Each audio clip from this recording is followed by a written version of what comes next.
I did do a poll on my stories a few weeks ago just to collect a bunch of questions from you guys. There are things that just crop up a lot, to be perfectly honest. Things like testosterone. There are tons of different questions. But first, I will just brew myself a quick coffee and then we'll dive into it. All right. Low testosterone and how to boost your testosterone naturally. Oh, that's lovely. Right.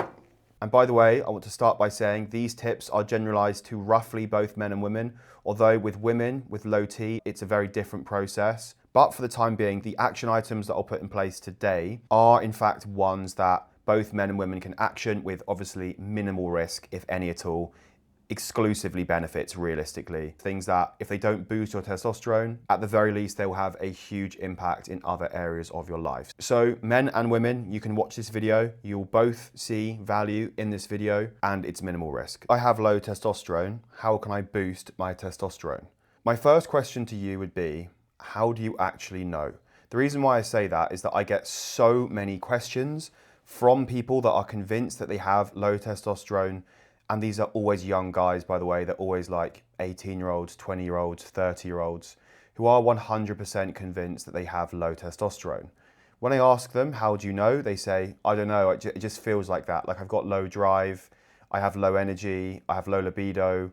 I'm just convinced I have low testosterone. And yes, it might be a possibility that you have low testosterone.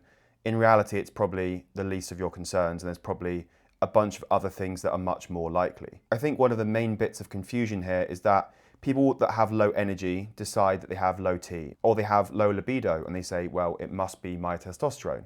But that's not always the case. Low libido doesn't always mean low T. These things are multifaceted, multifactored, they bounce off one another. It's very hard to say, okay, you have this, it's because of this. Unless, of course, you just cut to the chase and do a blood test. So basically find out if you are actually low T before moving forward with some kind of testosterone boosting intervention, such as the ones that I will mention. Let's touch on testosterone boosting supplements first and foremost. Yes, maybe there's some that can work, like Fedosia agrestis, Tonga Ali, maybe ashwagandha. Like, yeah, they might work. Some of them show they actually can have quite a significant effect.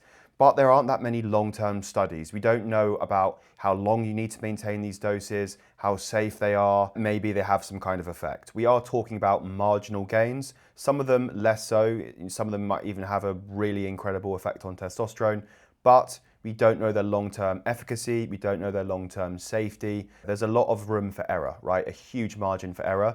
Therefore, do I think they're the best piece of advice? No, I don't. There are a ton of things that you should definitely be doing first to have dialed in before you consider any other intervention. So let's dive into them now. So you have sleep, first and foremost. There is a clear link between poor sleep quality or not enough sleep and low testosterone, right? A very, very clear link there. So what you need to do is dial in your sleep. You need to make sure that your sleep is as good as it possibly can be. I have a whole video called The Sleep Paradox, which I'll link right here. I walk through so much in that video. Strategies you can put in place for your sleep, things to better understand your sleep. Go watch that video. And if that video isn't enough for you and you still want more, I've recorded an entire free training video. We look at exercise, we look at nutrition, lifestyle, and most importantly in this context, sleep in a lot of detail. There's action items you can take hold of that are going to have a massive impact for your sleep. It's a 35-minute long video, which is jam-packed full of absolutely everything you could ever need to get amazing improvements to your health, fitness, body composition, etc. And sleep being a crucial part there. I'll link it right below. Definitely go give it a watch and let me know what you think. So that just about wraps sleep. Improve your sleep. Use those two resources I just mentioned and you will find that your testosterone will increase if it was low in the first place. The next thing you need to be doing to boost your testosterone is lower your body fat percentage. We know that the leaner an individual is, the higher their testosterone will likely be. And we also know that individuals that are carrying a bit more excess body fat tend to also have lower testosterone. And we can see as body fat comes down, testosterone does in fact tend to go up. So yeah, we know that dropping your body fat can be really good for boosting your testosterone. There is a bee in the dojo, so I'll have to let that one out. 2 secs, because that's gonna really piss me off. Okay, all right, come here. There you go. Okay, so drop your body fat percentage. Again, I provide a load of insight on how to go about doing that in that same free training in the link right below. So make sure to give that a watch. And I will also be putting together a lot more content on that. The next one would be strength training.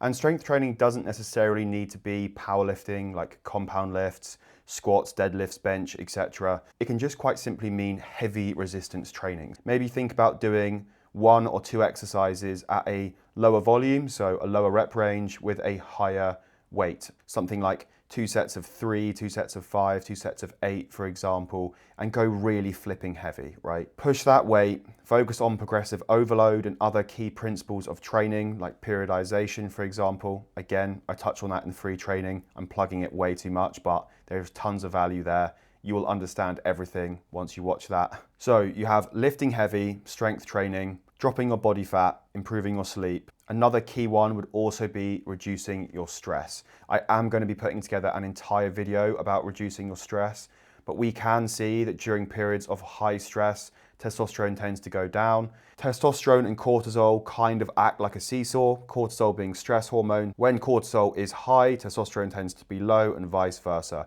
This isn't always the case, but as a very generalized overview, it can work like this. Honestly, I think for so many people that message me about testosterone, they're just incredibly stressed individuals, particularly when you get like 18-year-olds, 20-year-olds that are like mid-exams, they're working really hard, they're stressed about other things. Like right there, you have a pretty clear link as to why your testosterone and your drive might be a bit lower, particularly if that then translates to libido. One of the huge things to think about here is when was your testosterone tested? Because if you're going through a period of stress, of high stress, you might find that you're flagged as low T because during that one point in time, your testosterone was low.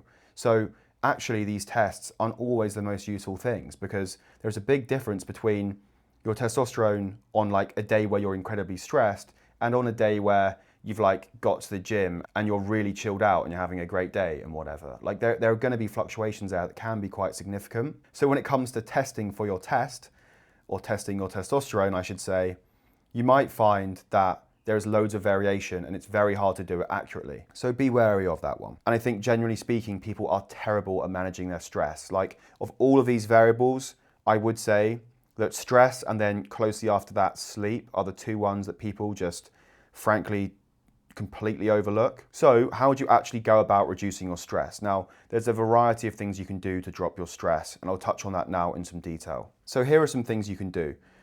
If you're the type of person that gets stressed by work specifically, let's say you're working a stressful job or you're a business owner or you're studying for exams or whatever, and because of that, these stresses are constantly on your mind, you get home and you just can't stop your brain worrying and stressing about all of these variables, all of these things that you need to be aware of, right? If that's you, then listen up. The best piece of advice I could give for that would be, when you're done with work or you're done with study or whatever, at that end point or right before, put together a to-do list of absolutely all your thoughts, feelings, and to-dos from that day. So if you have things that need to be done in a week, if you have overarching projects that you want to think about doing, or quite simply just your to-do list for the next day, write all of that down either on paper or on a to-do list app like Trello or Notion or Tasks or whatever. The process of getting them out of your mind and putting them down physically into a computer, your phone or paper is going to help you mentally declutter, okay? And then at that point, you know you are mentally ready for the next day, right? You can actually pull the plug on work and say, now is the time to relax. You've actually capped off the day, the working day, and it's now time to do you things, right?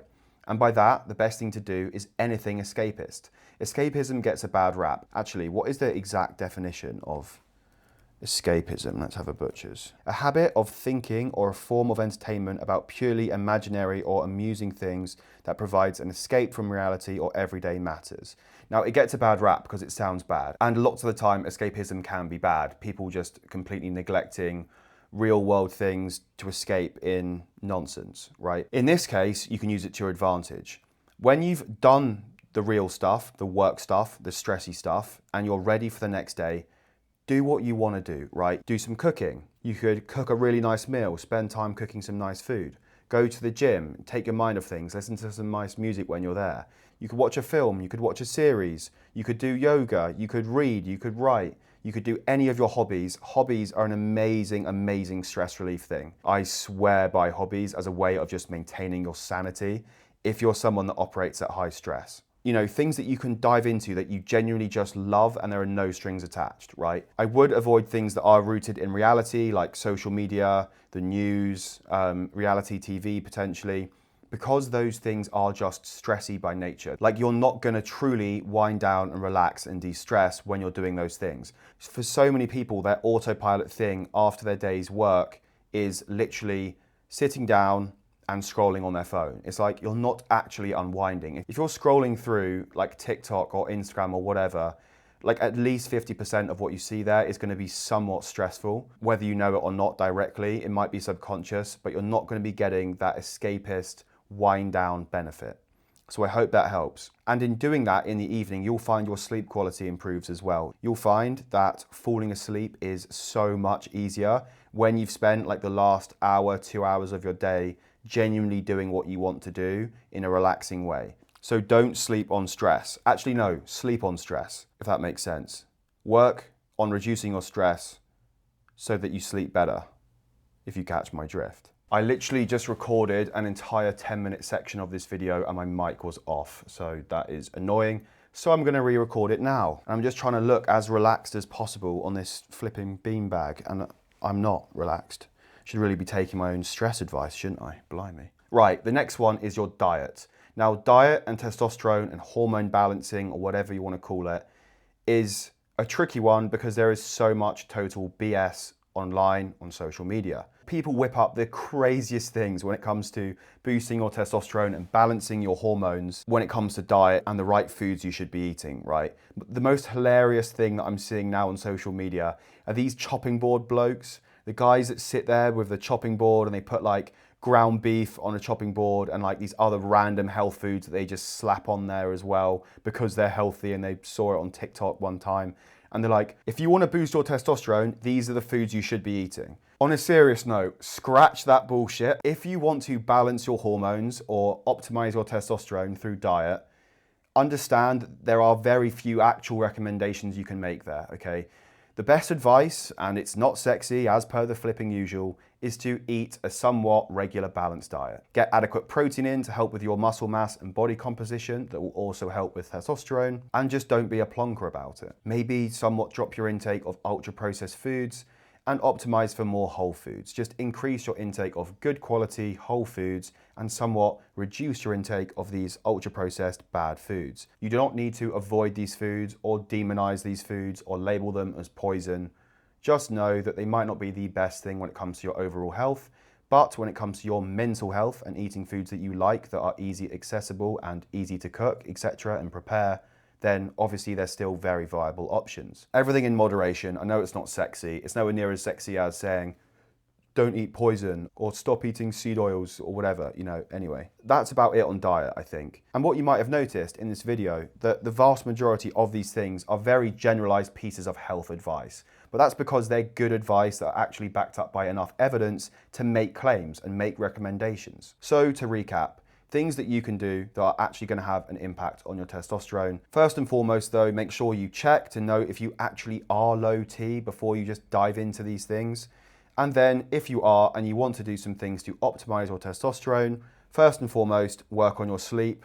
Watch the sleep paradox there if you haven't already, it's incredibly useful. Number 2 would be drop your body fat percentage and increase your lean muscle mass. And then, in my opinion, one of the most overlooked factors for boosting testosterone is reducing your stress. And then lastly, eat well. Make sure you're eating good whole foods the majority of the time. Let's say 70 or 80% of your diet should consist of whole foods, and then 20 to 30% should be these ultra processed or bad foods. You don't need to avoid them entirely, just reduce your intake of them. Everything in moderation. I know it's not sexy, it's the bleeding obvious, but it works. And just to mention it one more time, in the formula-free training that is in the link in my description right below, I go over all of these things in so much detail, including action items for every single one. Whether it's sleep and sleep optimization, tons of value in that section, loads of action items for improving your sleep quality. You then have lifestyle factors, dialing in your nutrition and understanding your exercise and key principles around exercise like progressive overload to build strength and size, as well as periodization as well. So definitely, if you want to learn more of these things and you actually want action items that you can just put in place now for huge results, go watch that free training below in the description and let me know how you get on. But in the meantime, please do subscribe and put on the bell icon. Stay tuned for my next post, which is going to be on this funky stuff. This right here, if you watch my last video on gut health, you might have an idea of what this is. And no, it isn't water kefir. So stay tuned for next week's post. Subscribe for more. Yeah, let's call that a wrap. And I hope your mind is at ease now when it comes to your testosterone.